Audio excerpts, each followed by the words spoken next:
모든 인생의 주권은 하나님께 있습니다. 우리 자신에게 마치 우리의 인생의 주권이 있는 것처럼 그렇게 여기지만 모두가 다 하나님의 주권 아래서 사는 인생입니다. 여기에서 벗어날 자가 아무도 없어요.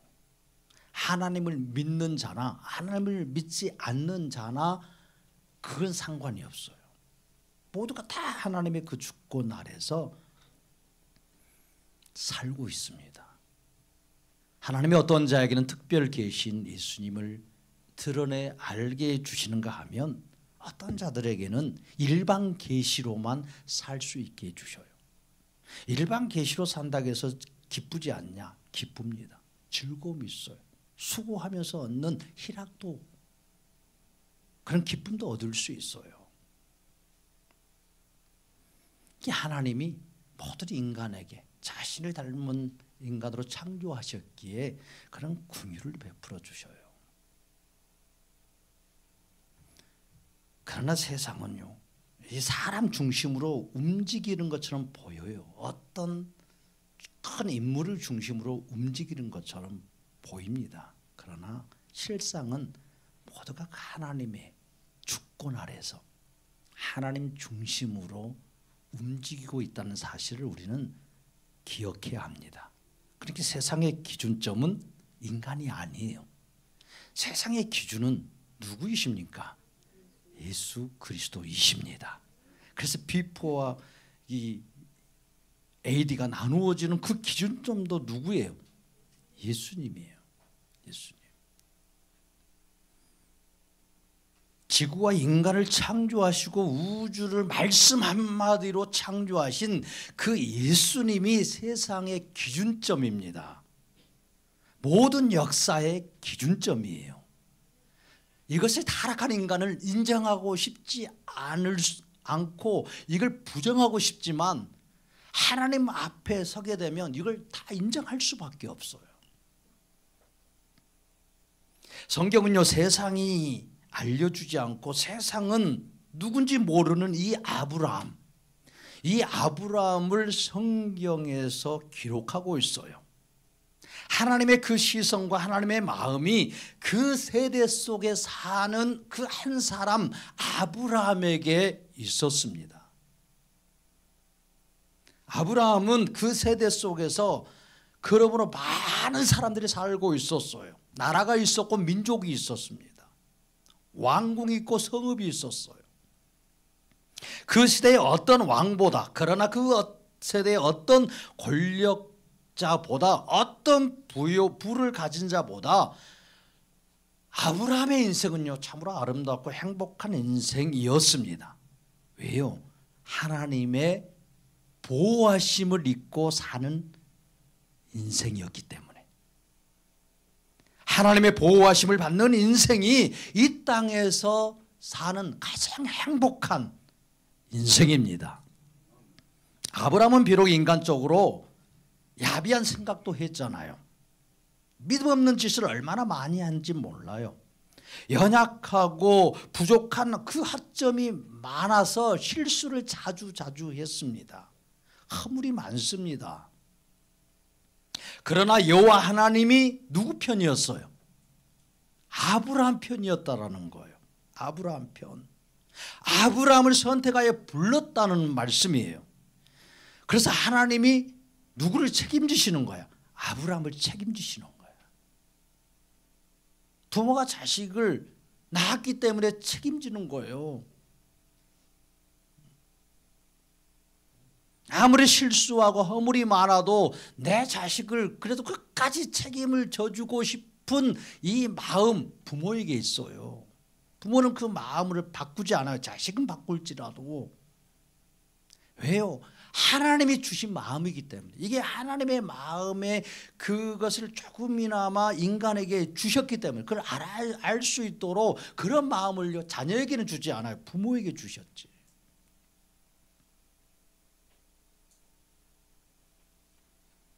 그러니까 여호와 하나님이 아브라함 편인 거예요. 여호와 하나님이 아브라함을 보호하시고 복을 주시기에 아브라함을 이길 자가 없어요.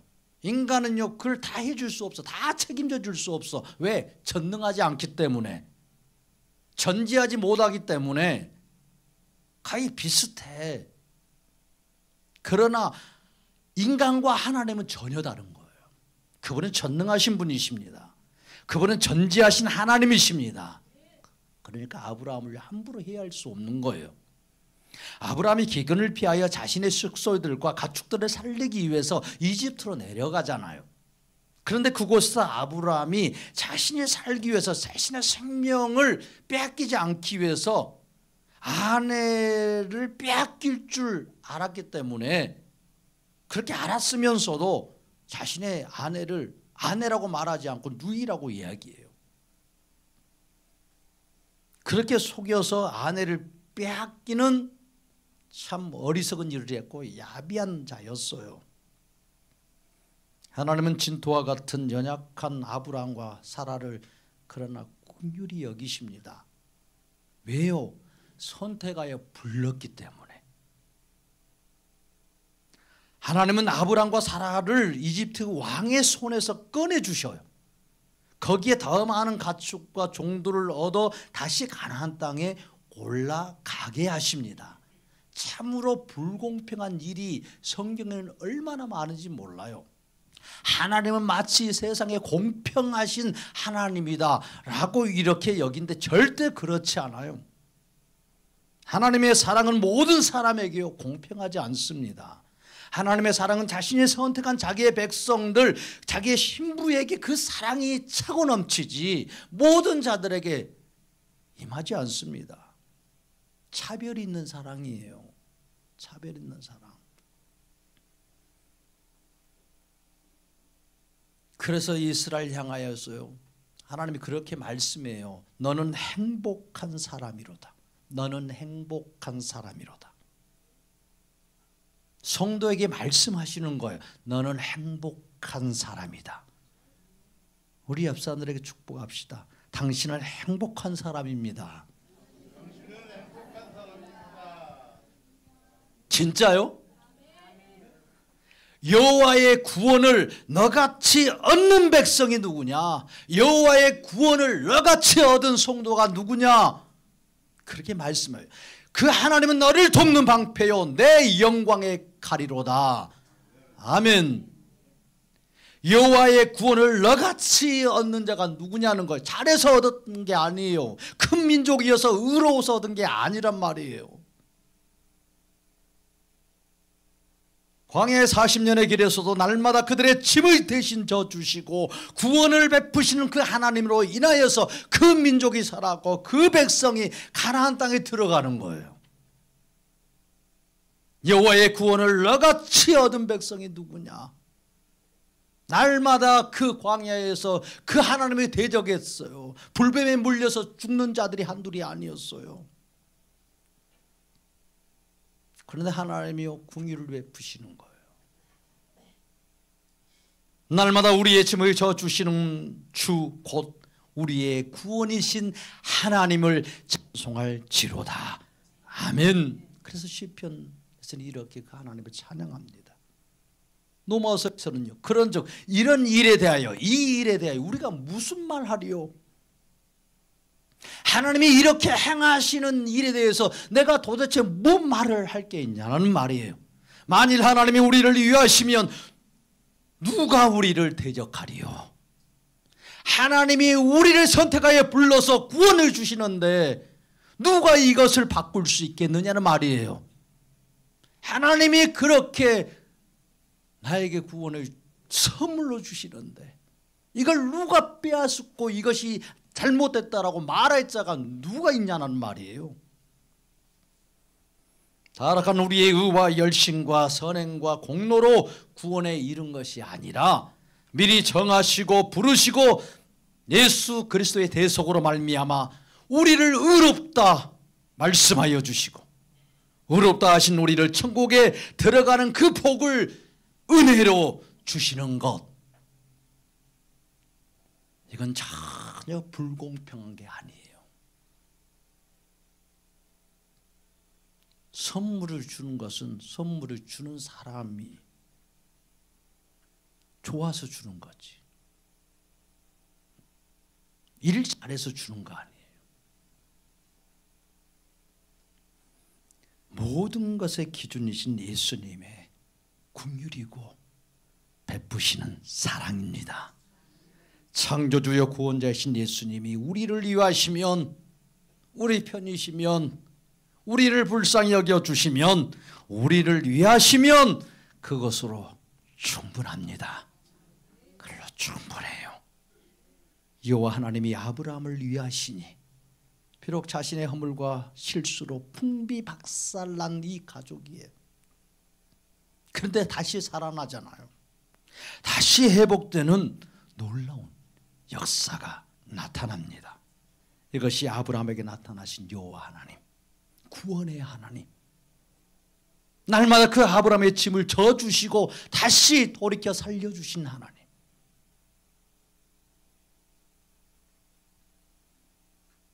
그분이 바로 이 땅에 구원자로 오셔서 우리의 허물과 죄악으로 인해서 죽어마땅한 일을 우리는 수없이 행하지만 그분이 날마다 우리의 그 죄악의 짐을 짊어져 주시는 거예요.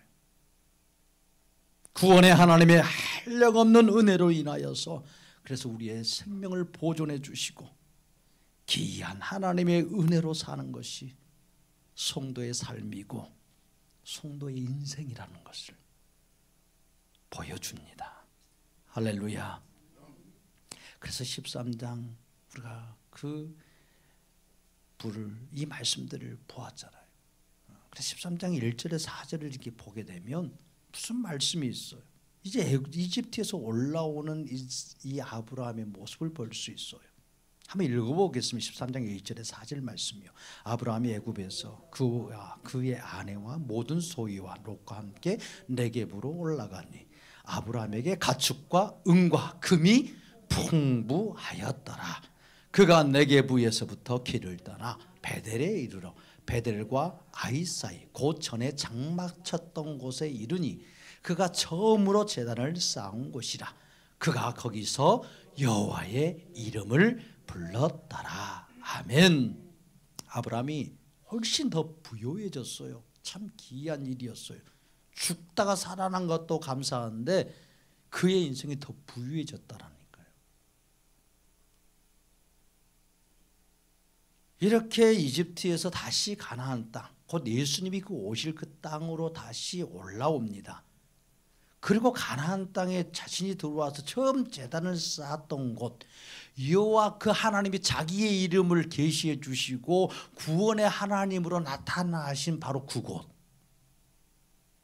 그 베델 지역과 아이라는 지역, 그 어느 땅, 그곳에 다시 돌아가요. 이 땅은 예수님이 오셨을 때 사마리아 땅이라고 말씀드렸어요. 그곳에서 오실 구원의 하나님을 기리고 제사를 드리고 그곳에서 여호와의 이름을 불렀습니다. 이 아브라함이요.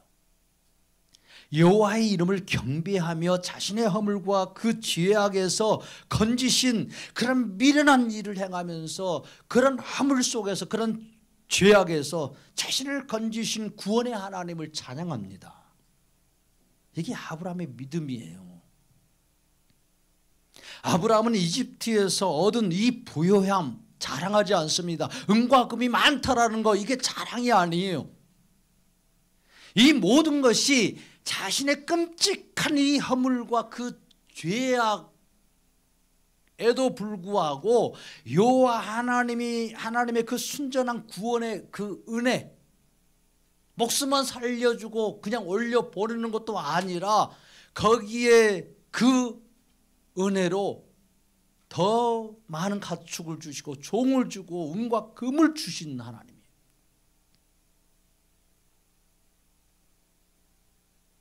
여호와 하나님의 이런 순전한 구원의 은혜로 비천한 자신에게 주신 그 하나님을 찬양합니다. 그 하나님을요. 자기 부자가 되어서 잘 되었다고 지금 찬양하는 게 아니에요. 경배하는 게 아니에요.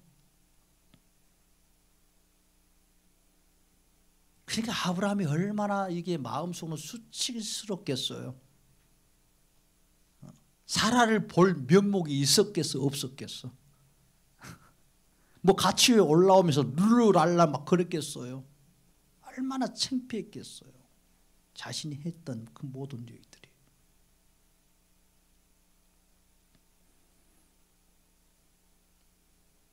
그러니까 아브라함은요, 자신을 이 이집트에서 구원해 주시는 것이 자신의 의로움이 아니고 자신의 생명을 구하고자 아내를 팔아넘기는 이 추악한 일을 행한 자신의 그 죄악을 심판하지 않고 구원자의 그 궁율과 사랑으로 그걸 덮으시고 베푸시는 그 은혜가 너무 큰 거예요. 너무 큰 거예요. 장차 오실 그 구원자가 자신의 허물과 그 죄악을 다 덮어주고 의롭게 해주시고 그 하나님의 나라로 자신을 이끌어 가실 그 하나님의 언약이 마치 그 삶 속에서 이루어진 것처럼 느껴진 거예요. 그 구원의 하나님을 실제로 만난 거예요. 아브라함은 그 구원의 하나님을 기억하면서 그의 마음을 돌이켜 자신이 처음 그 구원의 여호와 하나님을 부르면서 오실 구원자를 믿으며 제단을 그 쌓았던 그곳으로 돌아가서 여호와만이 나의 구원이시라고, 그분만이 나의 구원의 하나님이시라고, 여호와 하나님만이 구원의 하나님이라고 선포하고 외치면서 눈물로 예배를 드립니다. 이렇게 초신자 아브라함에게 은혜로 구원을 베푸시고 여호와 하나님이 누구신지 하나씩 하나씩 알게 해주시고 경험하게 만들어 주십니다. 여호와로 말미암아 살아가는 자, 여호와로 말미암아 사는 자로 바꾸어 주시고 계셔요. 그 여호와 하나님으로 나타나신 분이 누구시라고요? 이 땅에 오신 예수 그리스도이십니다.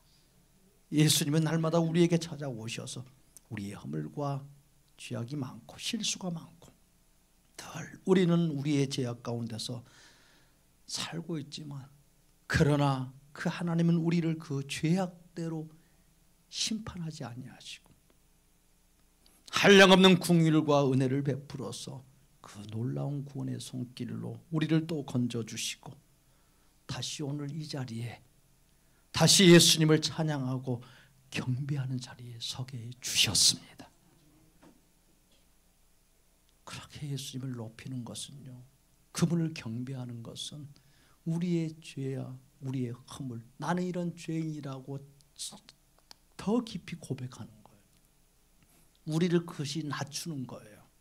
하나님 앞에서 우리를 어떻게 낮추겠어요? 어떻게? 무엇으로? 무엇이 겸손이겠어요? 하나님만이 거룩하신 분이고 하나님만이 의로우신 분이라면 그 하나님의 의로우심과 그분의 그 거룩하심이 높아지려고 한다면 우리로서는 내가 더 더러운 자가 돼야 되고 내가 더 큰 죄인이 돼야지 그 하나님이 높아지는 거예요. 그것이 하나님을 경배하는 거예요. 하나님을 높이는 것입니다. 내가 무엇을 한들 하나님을 높이겠어요? 높으신 그 하나님을, 내가 그 하나님을 노래하고 찬양하고 선한 일을 하고 봉사하고 예배한다고 해서 그 하나님이 더 높아지겠어요? 더 높아질 수 없는 하나님이세요. 내가 낮아지면 내가 더 지옥 속으로, 더 땅 속으로 들어가야 그분 높아지시는 거예요. 우리는 착각하고 있어요. 그래서 하나님을 위해 내가 열심히 살고 하나님의 영광을 위해서 내가 살겠노라고 해서 내가 높아지려고 해요. 내가. 그럼 하나님과 동기종착이 되는 것이지 어떻게 하나님이 더 높아지겠어요? 높으신 그 하나님을 높이고 경배하는 것은 내가 낮아지는 길밖에 없어요. 티끌 같은 내가 낮아지는 거예요. 내가. 먼지 같은 내가 낮아지는 거예요. 그 방법밖에 없어요. 우리는.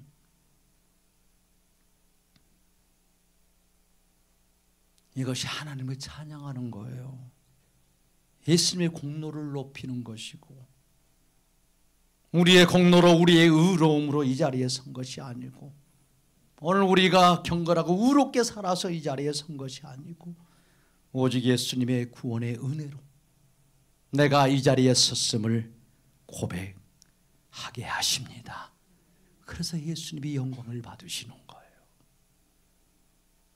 이것이 비천한 우리를 향한 예수님의 강력한 은혜이고 예수님의 놀라운 사랑입니다. 아브라함을 다시 이집트에서 가나안 땅으로 올라가게 해서 그곳에 제단을 쌓고 여호와는 구원이시다.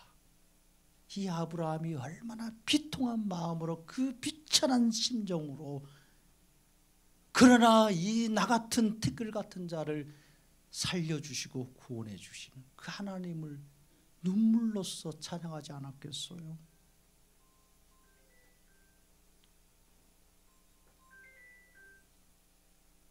그러니까 우리는 이 성경을 보면서 그냥 하나의 사실로 이야기로 보면 무슨 이 성경에 은혜가 있겠어요?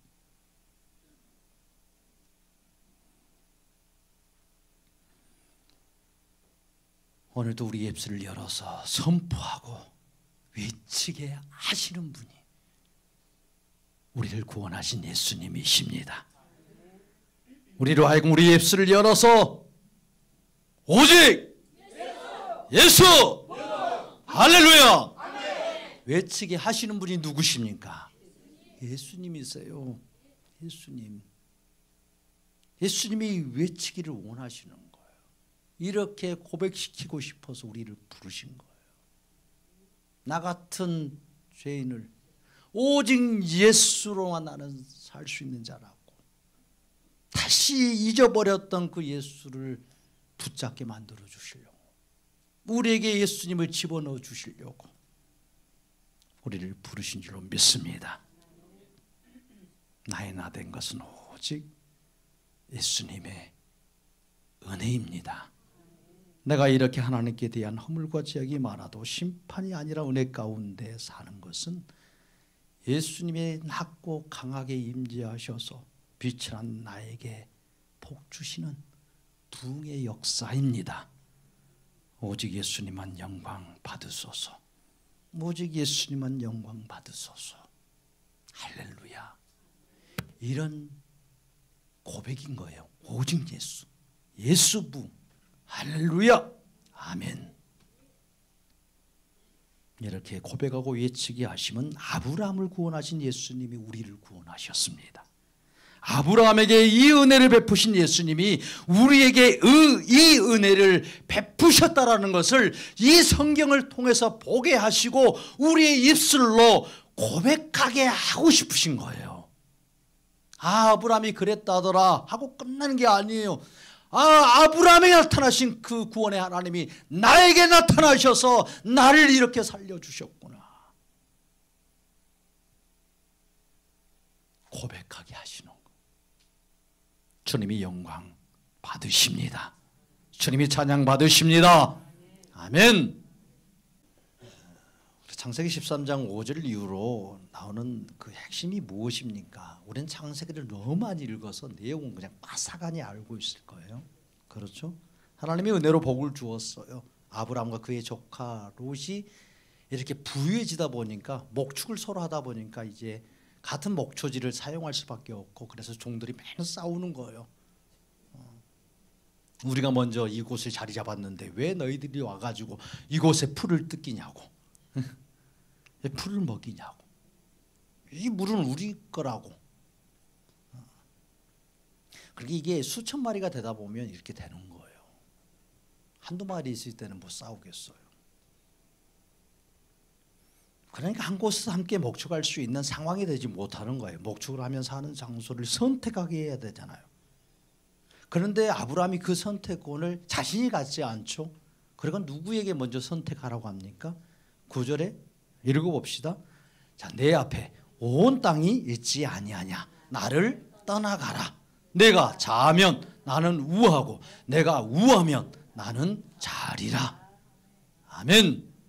얼마나 멋진 말이에요. 아름다운 말 아니에요? 여러분도 이런 말하면서 살고 싶지 않아요? 그런데 이런 말하면 유익이 돼요? 손해가 돼? 그러니까 하기 어려운 말이에요. 이 말은 아주 멋진 말합니다. 그래도 조카잖아요, 롯. 그러니까 아브라함 나이도 많잖아요.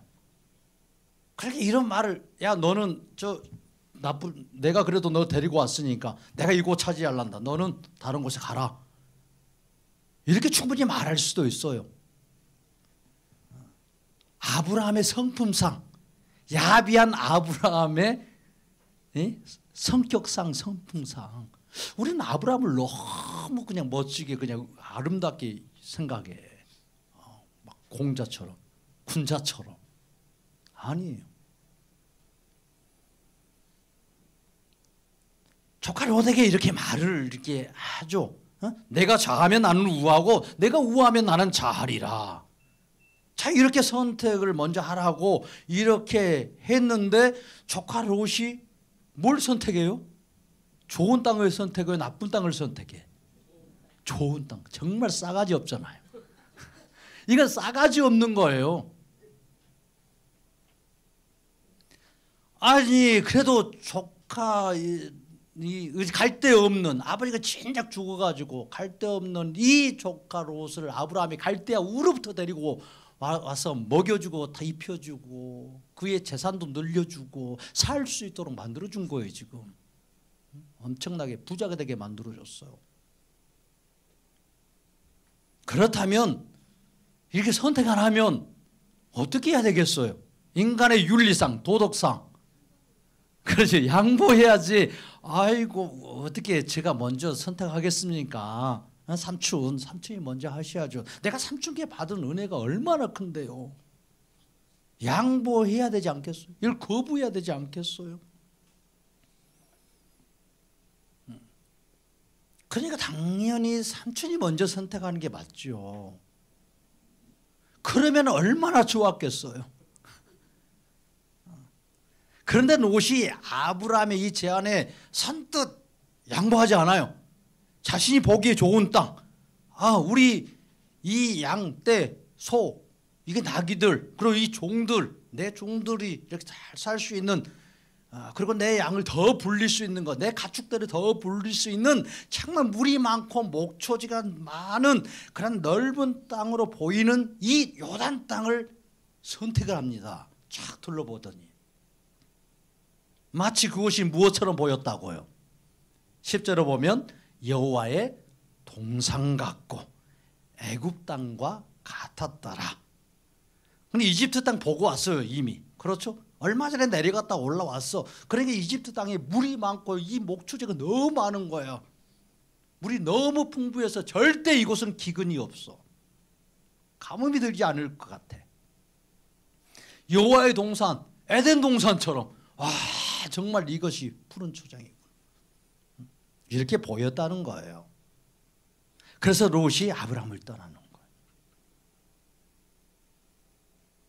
아브라함이 얼마나 인자하고 조카 롯을 사랑하는 마음이 큽니까? 양보심이 얼마나 커요. 여러분 양보하면서 사시기 바랍니다. 양보하면서. 왜 아멘이 안 나와? 원래 아멘 나와야 정상 아니에요. 이런 말씀. 양보하며 삽시다. 양보하며. 여러분들이라면 그렇게 하겠어요? 여러분들이라면. 척박한 땅, 또 언제 기근이 들지 모르는 그 땅. 얼마 전에 그런 기근을 당해가지고 이집트 내려갔다 왔잖아요. 죽을 뻔하다 산 거예요. 아브라함이 이곳에 머물고 싶겠어요? 요단에 가고 싶겠어?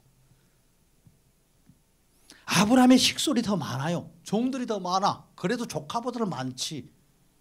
가축의 떼도 많고. 당연히 아브라함이 볼 때는 요단 지역부터 소할 땅까지 물이 많고 목초지가 풍성한 곳이었기 때문에 그곳에 가고 싶지 않았겠어요. 그러니까 아브라함이 내가 먼저 선택해라. 내가 자하면 내가 우하고 네가 우하면 내가 자하리라. 이런 소리를 이렇게 할 때에는 내심 그래도 조카 롯이 삼촌 먼저 선택하시죠. 삼촌이 우하면 내가 자할 것이고 삼촌이 자하면 내가 우하겠습니다. 이런 소리를 듣고 싶지 않겠어요? 인간이면 100에 100 다 이런 소리 듣고 내가 그래 은혜를 베푸고 살았는데, 내가 다 키워줬는데. 그런데 아브라함이 이런 소리를 하니, 이런 말을 사례가 들었을 때 어떤 심정이었겠어요? 아브라함의 종들이 그 소리를 듣고 있었을 때 어떤 심정이었겠냐고. 정말 자신의 주인이 얼마나 어리석은 선택을 하냐고. 미련한 것 아니야? 바보 아니야? 이번엔 우리 주인님이 정말 잘못한 거야. 우리도 죽을 수 있잖아. 우리 망할 수 있잖아. 지난번 기근으로 인해서 당한 일을 생각하면 이 물과 풀이 많은 곳 선택하는 것은 삼척 동자도 다 알 터인데 왜 저런 이상한 말을 하시냐고. 종들은 우리는 망했다라고 생각했을 거예요. 차라리 노새 종이 될 걸.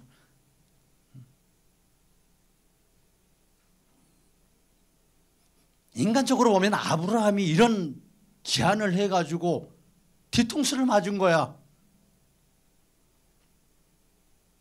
아브라함의 마음이 기뻤겠어요? 착잡했겠어요? 기뻤겠어요? 착잡했겠어? 여러분들이 한번 생각을 해봐요. 여러분, 이런 일을 수없이 당했어. 여러분들이 인생을 살아오면서. 응? 기뻤어요? 조카롯이 이럴 줄 몰랐는데 그 내심 불쾌함이 점점 커지는 거야. 아내 살해하고 이야기하면서 밤새 이야기하면서 열받아가지고 그날 잠을 이루지 못해. 잠 못 이루는 밤이었어. 잠 못 이루는 밤. 뭐 여러분들 같으면 다리 쭉 뻗고 잤겠어요?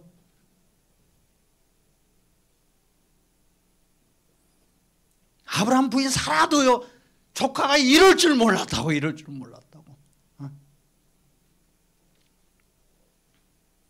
여러분들이 신앙을 해도 이런 일을 당하면 섭섭해요. 그 섭섭함을 넘어서 배신과 분노가 일어나서 잠 못 이루는 그런 밤이 있었어요. 타락한 인간은요, 어쩔 수 없습니다. 아브라함의 인품이 뛰어나서 아브라함의 양보심이 많고 너그러워서 조카 롯에게 이 모든 것을 주어도 아깝지 않을 만큼 그런 인격이었어요. 아내도 그냥 속여서 살기 위해서 팔아넘길 수 있는 그런 야비한 성격이었고 성품이었어요. 아브라함이 얼마나 실망이 컸는지요. 밥이 넘어가지 않았어요. 내가 왜 하필 그때 제정신이 아니었는가 봐. 제정신이 아니었어. 이렇게 왜 내가 그때 이런 말을 했을까? 내가 자하면 내가 우하고 내가 우하면 내가 자하리라. 이런 쓸데없는 말을 해가지고 후회가 막심. 좀 아브라함 심정이 좀 이렇게 이해가 돼요? 느껴져요? 왜 이런 일이 생겼을까? 아브라함도 땅치고 후회할 일이에요. 아브라함이 양보심이 많아서 먼저 선택하라고 한 것도 아니에요. 아브라함이 조카 롯을 자신보다 더 사랑해서 내가 자하면 내가 우하고 네가 우하면 내가 자하리라 이런 말을 했겠어요. 아브라함의 그 성품은요 절대 그렇게 할 수 없다니까요. 아내를 팔아서 넘길 수 있는 그런 야비한 성품인데 아브라함의 마음이 바다 같아서 갑자기 바다처럼 넓어져서 내가 자하면 네가 자하면 내가 우하고 네가 우하면 내가 자하리라. 이렇게 은혜의 바다 위에 있었겠냐고요. 여호와 하나님이요 지금 아브라함에게 은혜를 베푸시는 거예요. 은혜를. 그러니까 그 마음과 생각을 이게 온유하게 만들어요. 갑자기. 그렇게 하고 싶지 않는 그런 마음인데 그냥 은혜를 받으면요 하게 돼요. 하게 돼. 갑자기. 그때는 막 마음이 천국처럼. 지금 큰 은혜를 받고 난 시점이야. 그러니까 지금 이런 마음을 말을 할 수 있어. 절대 아브라함이 자기의 생각으로 했겠어요. 그런 은혜를 깊이 받으니까 그냥 툭 튀어나온 거예요. 지금 이런 상황이 돼서 지금 가나안 땅이 아브라함 땅이에요? 아브라함 땅도 아니야. 그런데 누구 땅처럼 말하고 있어요. 반드시 자기 땅. 봐라, 온 땅이 우리 앞에 있지 않냐. 땅 한 평도 가지고 있지 않아. 그런데 이 땅이 누구 땅? 그러지, 우리 땅. 이렇게 생각하고 있어. 지금 누구의 역사예요? 그저 하나님의 역사예요. 하나님이 주신다겠다. 이 땅 내 땅인 거야. 그냥 한 평 땅이 없는데 누구 땅으로 봐요? 내 땅으로 보이는 거야. 언제? 은혜 받았을 때, 성령이 충만했을 때, 하나님이 강하게 역사하실 때 이런 헛소리를 하게 돼. 이런 헛소리. 제정신 아니에요. 지금 제정신 아니야. 그러니까 우리가 예수 보고 이 땅에서 외치는 거 제정신이겠어요? 아니야. 제정신 아니지. 무슨 땅이 부흥되기는 다 지금 쇠퇴하고 있고 교회 문 닫고 있을 판인데. 맨정신으로 안 되는 거예요. 맨정신으로. 자기 땅도 아닌데 이미 그 땅에 살고 있는 족속들이 있었고, 가나안 족속들이 있었고, 가나안 왕들이 있었고, 이제 14장 보면 막 5 왕들이 막 왕들이 많이 있었어요. 그 땅에도 성읍들이 있었어요. 아브라함과 이 조카 롯만 목축하면서 물과 풀을 다 쓸 수 있었겠어요? 그 지역에 살고 있는 목축업자들이 한둘이 아니었어요. 그런데 이런 말을 하고 있다고. 이게 제정신이 아닌 거예요 지금. 그러면서 내 앞에 온 땅이 있지 아니야. 나를 떠나가라 라고 이렇게 말하는 거예요. 그러니까 지금 아브라함의 성품으로서는 이런 상황에서 조카로서 떼어나지 못한다는 하나님은 아시는 거예요. 갈대 우르부터 데리고 온 자기 조카잖아요. 책임져야 될 그 의무감도 있잖아요. 그런데 내 앞에 온 땅이 있지 않냐. 나를 떠나가라고 지금 말하고 있어요. 그렇게 조카 롯에게 떠나도록 하는 것은 아브라함의 의도가 아니에요. 누구의 의도겠어요? 하나님의 의도예요. 여호와 하나님의 의도. 여호와 하나님의 의도이고 뜻입니다. 여호와 하나님은 조카 롯을 통해서 구원자 주실 분이 아니에요. 누구를 통해서? 아브라함과 사레를 통해서 구원자가 오실 그 아들이 태어나는 거예요. 후손이 오는 거예요. 아브라함의 후손으로 오실 이 메시아를 준비하시기 위해서 장차 태어날 이 아브라함의 아들로부터 조카 롯을 지금 분리시키는 거예요. 그 아래에 있으면 어떻게 했어요? 아브라함 죽고 나면 롯이 그냥 그를 지배하는 거예요. 하나님은요 자신이 지금 이루실 이 일들을 이루어 가시는 거예요. 하나님의 섭리 가운데서요. 하나님이 이처럼 때때로 역사에서 마치 우리가 손해보는 선택을 하게 하실 때가 있어요. 세상에 볼 때 어리석게 보이는 선택을 하게 하도록 우리를 그렇게 만드실 때가 있어요. 왜 그때는 내가 그 생각 못했을까? 왜 그때는 내가 그걸 알지 못했을까? 왜 내가 그걸 그때 보지 못했을까? 그때 봤으면, 그때 그 생각을 했으면 내 인생이 이렇게 살지는 않았을 텐데, 좀 더 좋은 곳 살 수 있었고, 좀 더 부자로 살 수 있었을 텐데.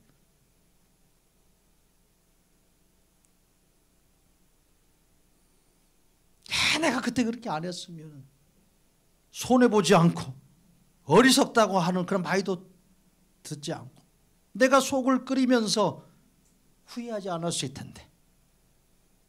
이런 일들이 우리 인생 가운데 때때로 있었고 있는 거예요. 계속.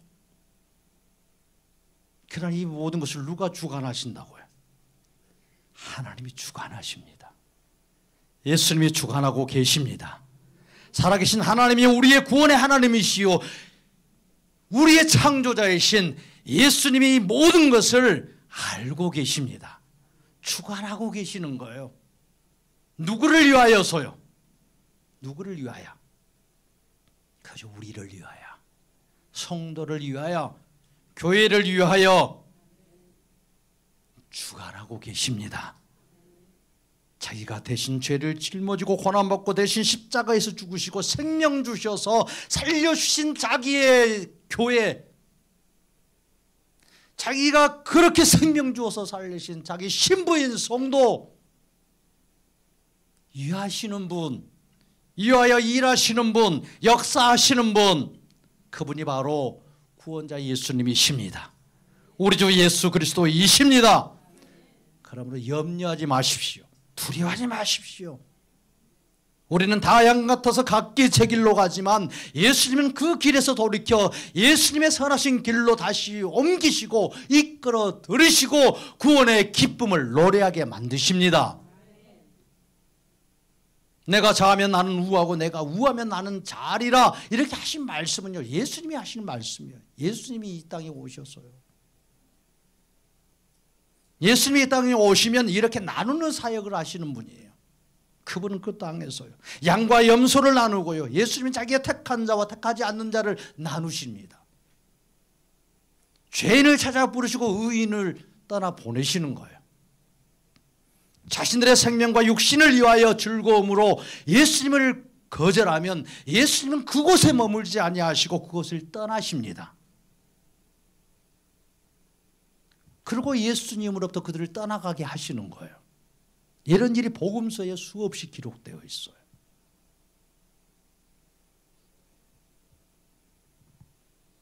예수님이 만일 우리에게 이런 말씀을 하시면 어떻게 하겠어요? 내가 자하면 나는 우하고 내가 우하면 나는 자하리라. 예수님이 이렇게 말씀하셔. 우리에게 말씀하시면 어떻게 대답하실 거예요? 김 권사님 어떻게 대답하실 거예요? 내가 보니까 소활당이 저거 보면 내가 성공할 수 있어. 이쪽 가면 내가 더 부유해 줄 수 있을 것 같아. 내 인생이 잘 될 것 같아. 이렇게 절대 선택 안 하실 분이야. 그렇죠? 웃는 거 보니까 그렇지 않겠다라는 거야. 그죠? 주님이요, 예수님이 내가 자하면 나는 우하고 네가 우하면 나는 자리라, 이렇게 예수님이 말씀하시면 우리의 고백은, 우리의 대답은 뭐라고 대답하시겠어요? 예? 오케이, 그렇게 하겠습니다. 나는 예수님 떠나겠습니다, 이 말이에요. 이게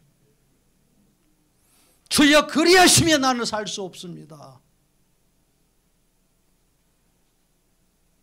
예수님이 우하면 나도 우할 것이고 예수님이 좌하면 나도 좌할 것입니다. 예수님이 가시는 곳이라면 나는 그곳에 가겠습니다. 주여 이렇게 하면 나는 살 수 없습니다. 이 말을 거두어 주시옵소서. 나를 죽이시려고 하십니까? 나를 죽이시려고 하십니까? 나는 예수님 떠나서 살 수 없습니다. 예수님이 자하면 나도 자하고 예수님이 우하면 나도 우하겠습니다. 예수님이 함께하지 않으면 나는 낙이 없는 인생입니다. 이렇게 예수님께 말씀해야 되지 않겠어요? 이것이 우리의 고백이 돼야 되지 않겠어요? 그런데 많은 사람들이요, 예수님이 이렇게 말씀하실 때 다 예수님 떠났어요. 자기 좋은 것으로. 예수님 말씀이 어렵다는 거예요. 내가 하늘에서 내려온 떡이라고 말씀하시니까 떠납니다. 어디든지 예수님이 나를 이끌면 어디든지 예수와 함께 가려네. 어디든지 예수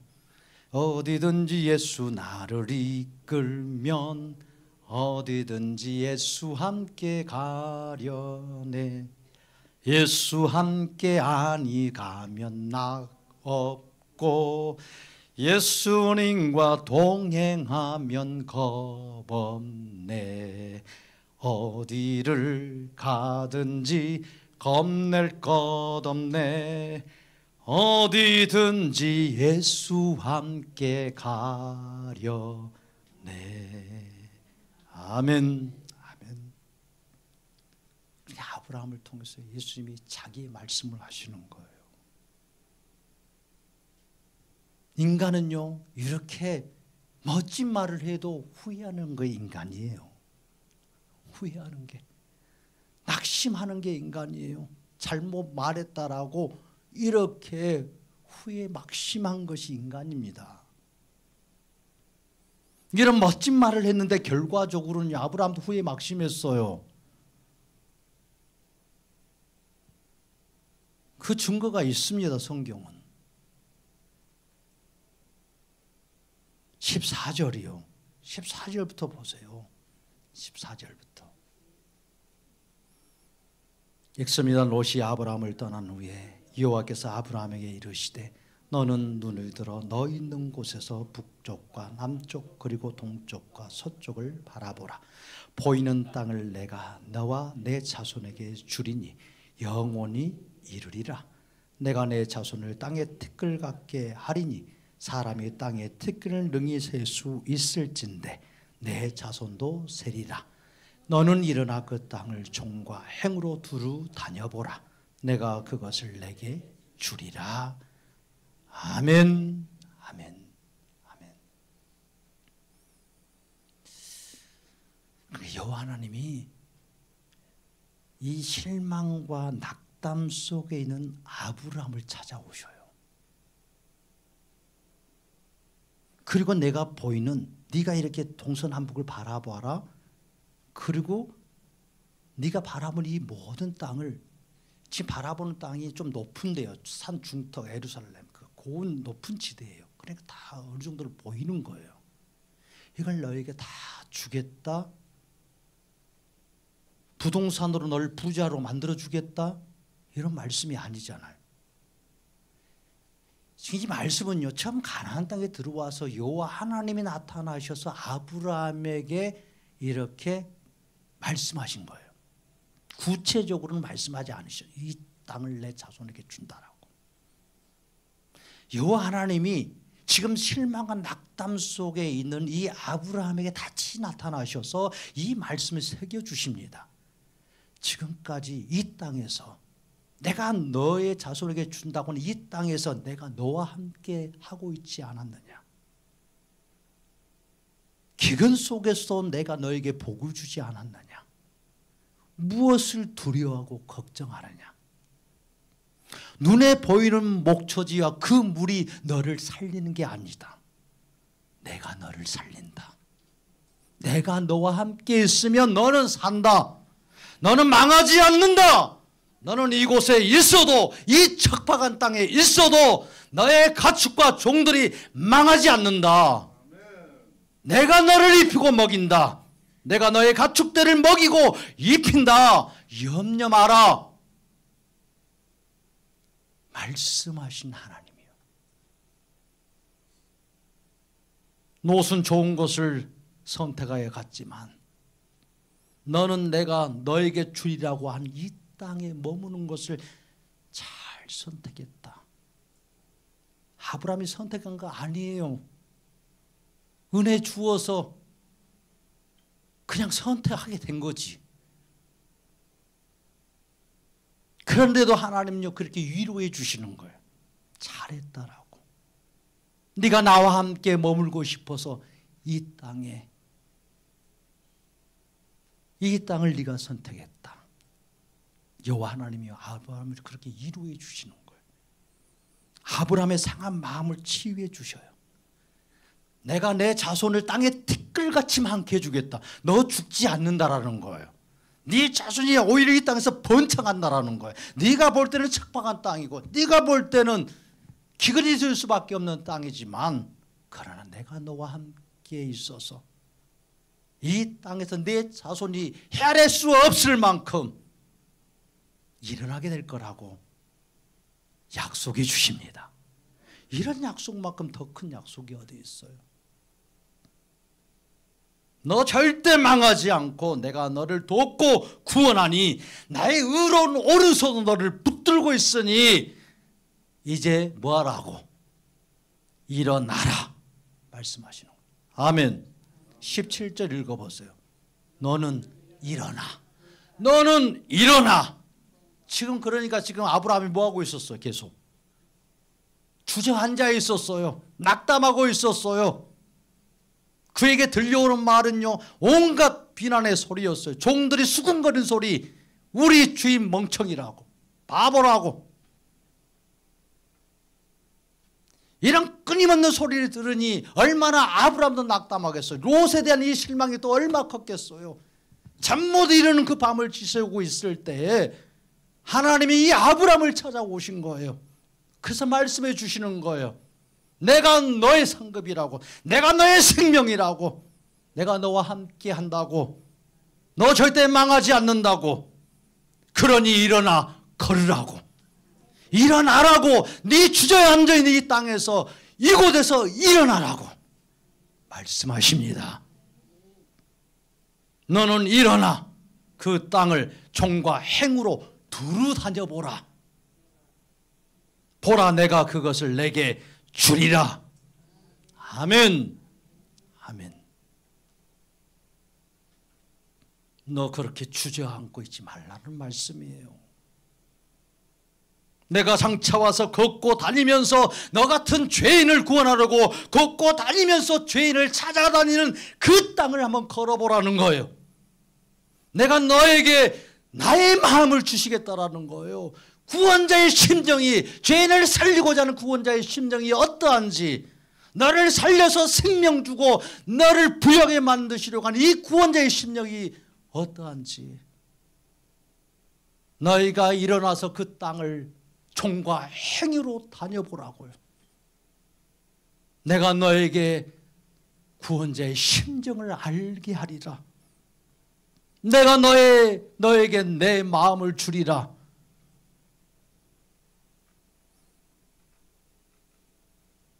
아브라함을 향하여서 얼마나 자상하시고 자비로우신 구원의 하나님이십니까?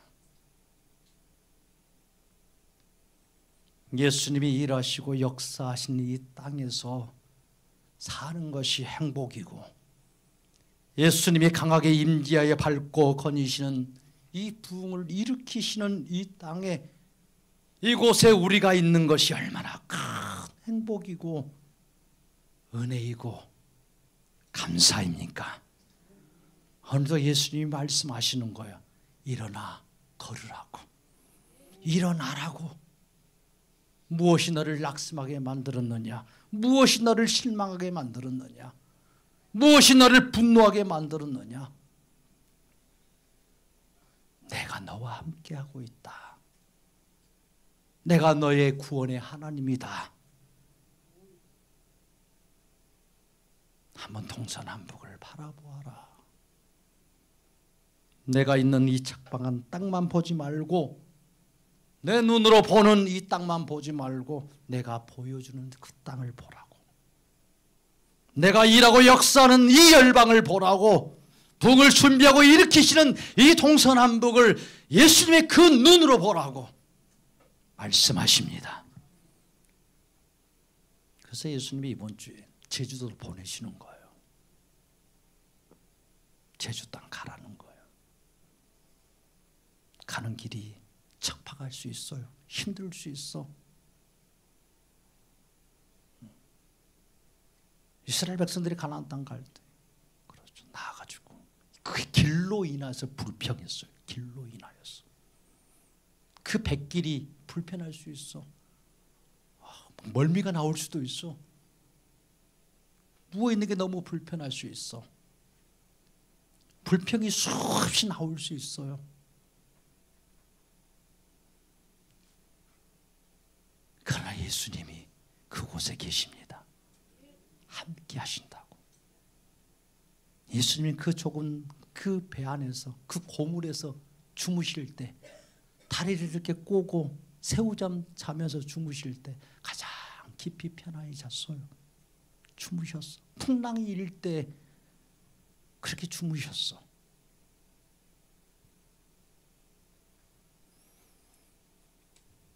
예수님이 걷는 곳에서 우리도 걷게 해주시고 예수님이 예약해 놓으신 그 식당에서 밥도 먹게 해주실 테고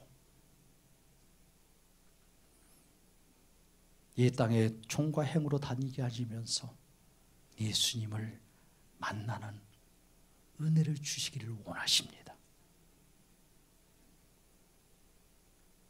한 주간도 우리에게 날마다 찾아오셔서 짐을 져주시고 구원을 베푸시는 우리에게 긍휼을 베푸셔서 우리의 손을 다시 붙잡고 우리를 일으켜서 걷게 하시는 그 예수님과 함께 일어나 걷고 뛰고 때로는 그 예수님을 선포하고 예수님과 함께 이 땅의 종과 행으로 두루 다니시며 오직 예수로 예수 부흥으로 예수님이 역사하시는 땅에서 행복하게 사시기를 바랍니다.